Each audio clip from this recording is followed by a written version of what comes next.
സുഹൃത്തുക്കളെ നമസ്കാരമുണ്ട്. അങ്ങനെ വി.ഡി. സതീശ മേനോന്റെ ആദ്യത്തെ ബജറ്റ് ഇപ്പോൾ പുറത്തിറങ്ങിയിട്ടുണ്ട്.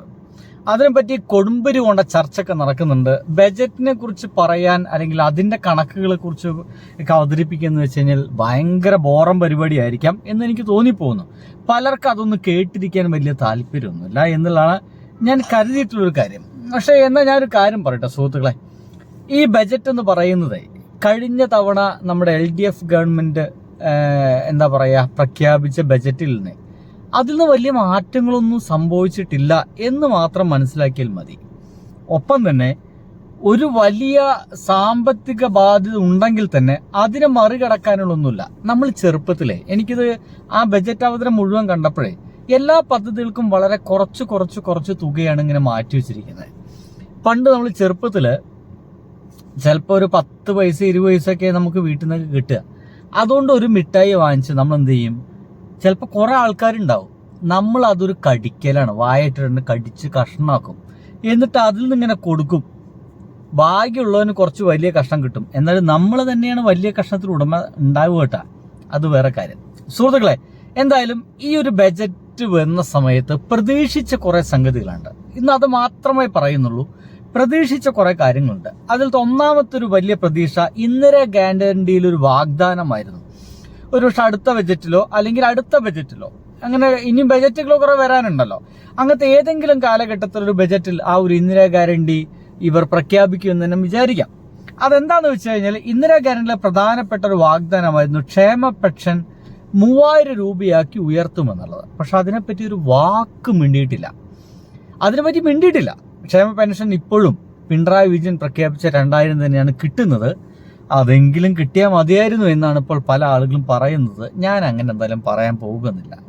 അടുത്തൊരു ഏറ്റവും വലിയ ഗംഭീരമായ സംഗതി, നമ്മുടെ ഒരു റെയിൽ മഞ്ഞക്കുറ്റി ഒക്കെ പറിച്ചിട്ട് ഒരു അതിവേഗ റെയിൽവേ എന്ന് പറയുന്നൊരു സങ്കല്പം ഇവർ കൊണ്ടുവന്നിരുന്നു. തിരുവനന്തപുരം മുതൽ കണ്ണൂർ വരെയാണ് ഈ ഒരു അതിവേഗ റെയിൽ പാത. ഇതിന്റെ സാധ്യത പരിശോധിക്കാൻ സർക്കാർ ഒരു 4-അംഗ സമിതിയെ രൂപീകരിച്ചിരുന്നു. എന്നാൽ ബജറ്റില് ഈ പദ്ധതി സംബന്ധിച്ച് ഒരു പ്രഖ്യാപനവുമില്ല. അപ്പൊ ആ പറഞ്ഞിരുന്നതൊക്കെ വെറും തള്ളായിരുന്നു എന്നുള്ളതാണ് ഇപ്പൊ ചോദിച്ചു വന്നത്. ചില ആളുകളൊക്കെ ഇതിനെ തള്ളു എന്നൊക്കെ വിളിക്കുന്നുണ്ട്. നിങ്ങൾ അതിനെ കേട്ടായിരുന്നോ? ചില ആളുകൾ ഇതിനെ തള്ളു എന്നാ വിളിക്കുന്നത്. അതായത് വെറും തള്ളൽ മാത്രമാണ് ഇദ്ദേഹം നടത്തുന്നത്, അല്ലാതെ ഒന്നും ഇവിടെ നടന്നിട്ടില്ല എന്നാണ് ചില ആളുകൾ പറയുന്നത്. ആ ചില എന്ന് പറഞ്ഞ ആളെ വേണമെങ്കിൽ ഞാൻ കേൾപ്പിച്ചു തരാം. അപ്പൊ നിങ്ങൾക്ക് മനസ്സിലാവും ഇത് പറയുന്നത് ശരിയാണോ ശരിയല്ലേ എന്നൊക്കെ. എവിടെയാ ചില? ഇതാണ് സമയത്ത് ഇങ്ങോട്ട് വരൂ.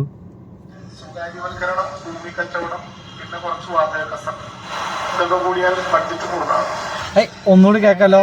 സ്വകാര്യവൽക്കരണം, ഭൂമി കച്ചവടം, പിന്നെ കുറച്ച് വാതക കസം, ഇതൊക്കെ കൂടിയാൽ ബഡ്ജറ്റ് കൂടുന്നതാണ്. ഇദ്ദേഹം അതിന് അങ്ങനെ പറഞ്ഞ് കുറെ വാചക കസർത്ത് എന്നതിനേക്കാൾ അപ്പുറത്തേക്ക് വേറൊന്നും കേൾക്കാനില്ല. എന്തായാലും സംഗീതം അവിടെ കിടക്കട്ടെ. എൻ്റെ ഒരു വലിയ കൺസേൺ കൂടി ഞാൻ ഇതിലെ പറഞ്ഞു വയ്ക്കുന്നുണ്ട്. അത് ഒരു വലിയ കൺസേൺ ആണ്. നമ്മളെല്ലാവരും അതിനെക്കുറിച്ച് സംസാരിക്കേണ്ട ഒരു സംഗതി തന്നെയാണെന്നാണ് എനിക്ക് തോന്നുന്നത്. എന്തായാലും ഈ അതിവേഗ റെയിൽവേ പോട്ടെ. പിന്നെ ഇവരെ ഇന്ദിരാ ഭാഗമായിട്ട് ഇവർ പ്രഖ്യാപിച്ച കാര്യം വിദ്യാർത്ഥികൾക്ക് 1000 രൂപ വെച്ച് നൽകും. പക്ഷേ കോളേജ് വിദ്യാർത്ഥികളെ പഠന ചെലവുകളായിട്ട് പ്രതിമാസം 1000 രൂപ എന്ന് പറയുന്ന ധനസഹായം നൽകുമെന്നായിരുന്നു UDF പ്രകടന പത്രികയിലെ ഒരു വലിയ ഒരു സംഭവം. ആ ഒരു സംഭവത്തെക്കുറിച്ച് മിണ്ടിയിട്ടില്ല. ഇന്നത്തെ ബജറ്റിൽ ഒരു പരാമർശവും അതിനെക്കുറിച്ചിട്ടില്ല. അടുത്ത സർക്കാർ ജീവനക്കാർക്കെന്നാണ്. നോക്കൂ, അവർക്ക് ഒരു തരത്തിലുള്ള ശമ്പള പരിഷ്കരണമോ അതിന്റെ കമ്മീഷനെ കുറിച്ച് വല്ല സംസാരമോ, ഇനി വിരമിക്കൽ പ്രായം ഉയർത്തും എന്ന് പറഞ്ഞിരുന്നു, എന്നാൽ ഉയർത്തുന്നതിലും വലിയ പരാമർശമൊന്നും കാണാനില്ല. പിന്നെ പറയുന്നത് DA കുടിശ്ശിക കൊടുത്തു തീർക്കുന്നുള്ളതാണ്. അതിപ്പോ അവർക്ക് അവകാശപ്പെട്ട സാധനം തന്നെയാണ്, അതവർക്ക് കൊടുക്കേണ്ടത് തന്നെയാണ്. അത് DA ഒക്കെ അവർക്ക് കിട്ടേണ്ടത് തന്നെയാണ്. അപ്പൊ അതില് ഇത്ര വലിയ പ്രഖ്യാപന വർത്തമാനം നമുക്ക് കേൾക്കാനില്ല. അടുത്തത് ഇന്ധന സെസ് എന്നുള്ളതാണ്. പെട്രോൾ വില വർധന കൂടിക്കൊണ്ടേയിരിക്കുക. നമ്മളെല്ലാവരും പ്രതീക്ഷിച്ചത് ഇതിലെന്തെങ്കിലും ഒരു മാറ്റം ഉണ്ടാവും എന്നുള്ളതാണ്. ഒരു മാറ്റവും സംഭവിച്ചിട്ടില്ല. നോക്കൂ, 3 രൂപയ്ക്ക് അടുത്ത് വരുന്ന ഇന്ധന സെസ് പിൻവലിക്കാനുള്ള പ്രഖ്യാപനം ബജറ്റ് ഉണ്ടാകുമെന്നൊക്കെ നമ്മൾ പ്രതീക്ഷിച്ചിരുന്നു. 3 രൂപയ്ക്ക് അടുത്ത് വരുന്നുണ്ട്. ഒരു വലിയ തുകയാണ് കുറച്ചില് വരികയാണെങ്കിൽ. പക്ഷെ അതിനെ പറ്റിയിട്ടൊന്നും ഒരു ചർച്ചയും നമ്മുടെ ബജറ്റിൽ നടന്നിട്ടില്ല എന്നുള്ളതാണ് നമുക്ക് മനസ്സിലാക്കാൻ സാധിക്കുന്നത്. ഒപ്പം തന്നെ നമ്മുടെ വയനാട് ഒരു ടൗൺഷിപ്പ് എന്നുണ്ട്. ആ ടൗൺഷിപ്പിന്റെ വർക്ക് എന്തായി? അതിന്റെ പണി ഇനിയും എന്താണ് കിഫ്ബി വഴിയാണോ, അല്ലെങ്കിൽ ആരാണ് ഏൽപ്പിച്ചിട്ടുള്ളത്? അവർ തന്നെ ഇത് പിന്തുടരുമോ എന്നൊക്കെയാണ് ഇനി സംശയങ്ങൾ. ഞാൻ ഇന്ന് രാവിലെ മോർണിംഗിൽ എനിക്കൊരു വാർത്ത കിട്ടിയായിരുന്നു. ആ ഒരു വാർത്ത വയനാട്ടിലത്തെ ആ ഒരു വർക്ക് നിൽക്കാൻ പോകുന്നു എന്നായിരുന്നു അതിലത്തെ വാർത്ത വേണമെങ്കിൽ ഞാൻ നിങ്ങൾക്കൊന്ന് കാണിച്ചു തരാമെന്ന് വിചാരിക്കുന്നുണ്ട്. വാർത്ത അല്ല, ഒരു സാധാരണ പോസ്റ്ററാണ്.